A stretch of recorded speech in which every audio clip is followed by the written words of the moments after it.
단 한 번의 사과도 없었다. 홍 기자, 이건 뭐죠? 그 술집에서 지난해 이제 부산에서 난 사건으로 이제 유명하게 알려졌었을 겁니다. 그 술집에서 때려서 쓰러뜨렸어요. 같이 술 먹던 사람을요. 그냥 쓰러진 게 아니라 머리를 때리고 멱살을 잡고 뭐 발로 차서 쓰러뜨렸는데, 그래서 완전히 정신을 잃은 사람을 그냥 모텔방에 버려두고 간 겁니다.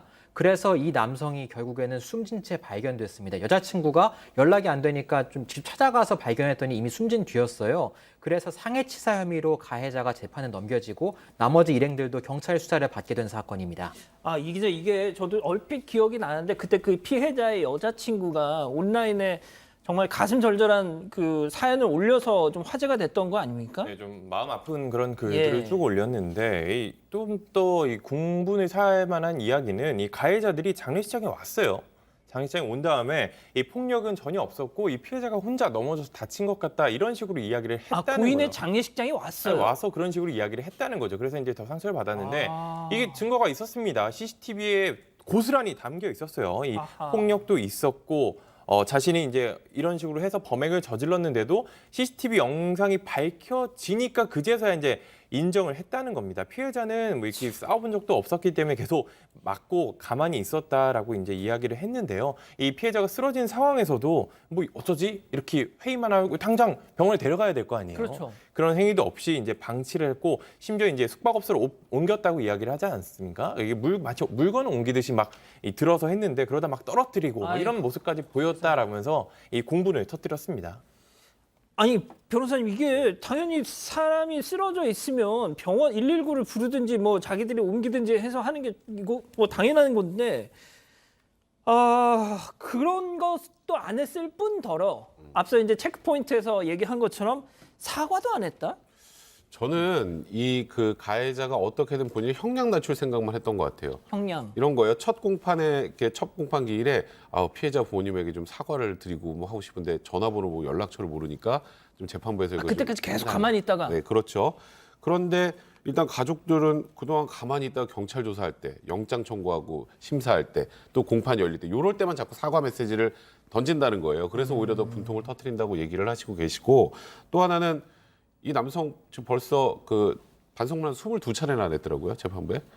근데 반성문을 내는 건 어쨌건 형량을 떨어뜨리기 위한 전략으로밖에 생각이 되지 않는데, 그리고 나서 이제 검찰이 징역 12년을 구형했거든요. 예. 검찰 구형을 하고 나니까 이제 이 가해자 변호인 측에서 합의금으로 5천만 원을 보내줄 테니까 계좌번호를 달라 이런 얘기를 했다고 하는 거예요. 그러니까 그 태도 자체에도 굉장히 불쾌하고 문제가 있었다라는 그런 지금 유족들의 반응이 있습니다. 교수님,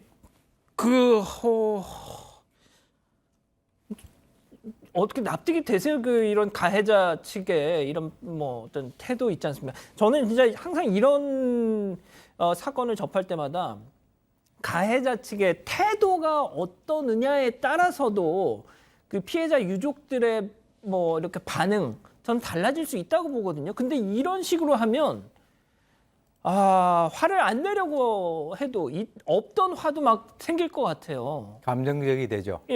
예, 그래서 이제 처음에 이 사건이 발생했을 때부터 그 조치라고 하는 것이 한 2시간 정도면은 사람을 충분히 살릴 수가 있었던 그런 사안인데 거의 뭐 모텔에다가 방치를 해놓고 가다시피 해서 그 생떼 죽음을 갖다가 시켰다. 이렇게 이제 유가족들은 생각을 할 수 있는데 그 과정에서 하는 여러 그 것들이 좀 어떻게 뭐 이런 표현이 어떤지 모르겠습니다만은 좀 얍삽한 그런 그 어떤 행동들을 했다는 거죠. 뭐 자기들이 구형이 되니까 또 이제 접촉을 하려고 하고 그 다음에 이제 거기에다가 또 이 가해자의 부모가 유족에게 편지를 보냈다 그래요.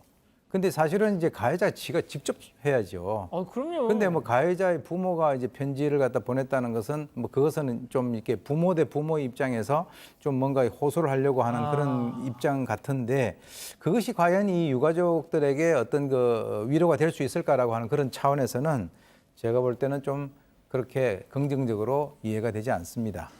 자, 그런데 말이죠. 지난 4일이었습니다. 지난 4일.